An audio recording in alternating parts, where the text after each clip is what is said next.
For someone who constantly preached a message that went against the grain of the time.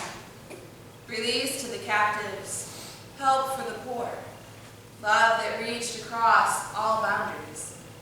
Jesus' interaction with the Canaanite woman in our gospel text is a curious thing. Jesus had just finished saying that it didn't matter what religious faction a person belonged to or what social class they came from. Those could be considered things that went into the body. Instead, the most important thing was what words and actions came out of the body. I find it rather humorous that one of the disciples found it necessary, as Jesus finished speaking, to tell him the Pharisees were angered by his message. My first thought would have been, really? They didn't like that I turned their little world on end again? Go figure. Even so, if our text had ended there for today, things might have been a bit simpler.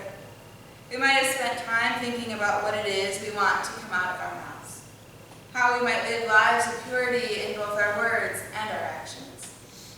But it didn't end there. It continued on with an odd progression of conversation. We might wonder, what were you thinking, Jesus? Did you not listen to the very words that just came out of your own mouth? Where is the Jesus that turned water into wine in Cana?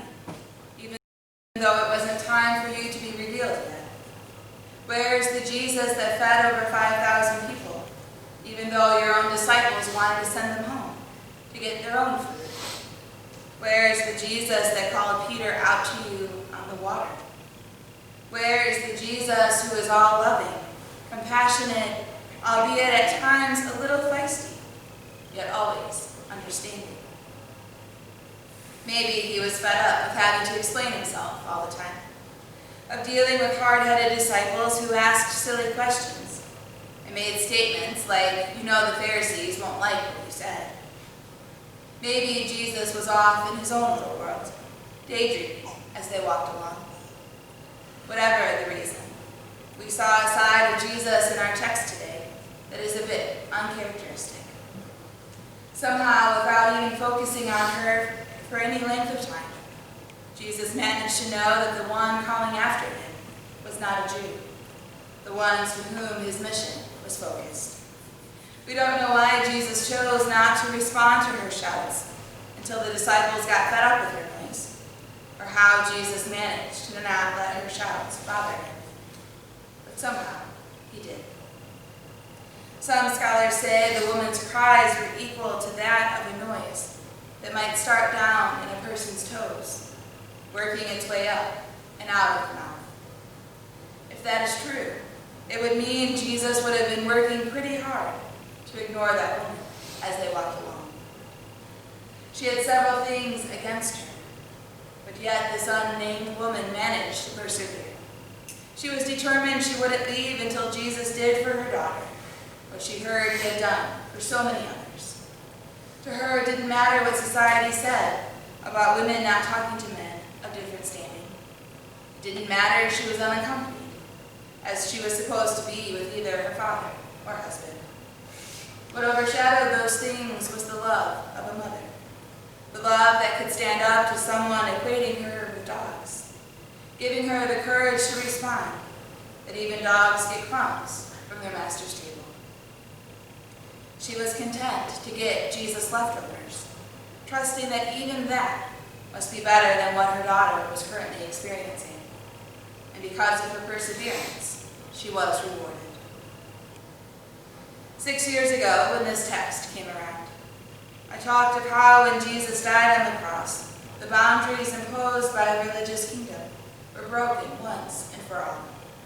That instead, all people were given an opportunity to come before God with the things that need healing, even though others may say, send them away. I talked about the boldness of the Canaanite woman, echoing down throughout the ages, giving confidence to those who would come after. This remains true in many cases. But then, as we think more about the idea of boundaries, we see that for as many boundaries as Jesus tore down, humanity has put up more. It is easier to isolate ourselves from the people or ideas which are different.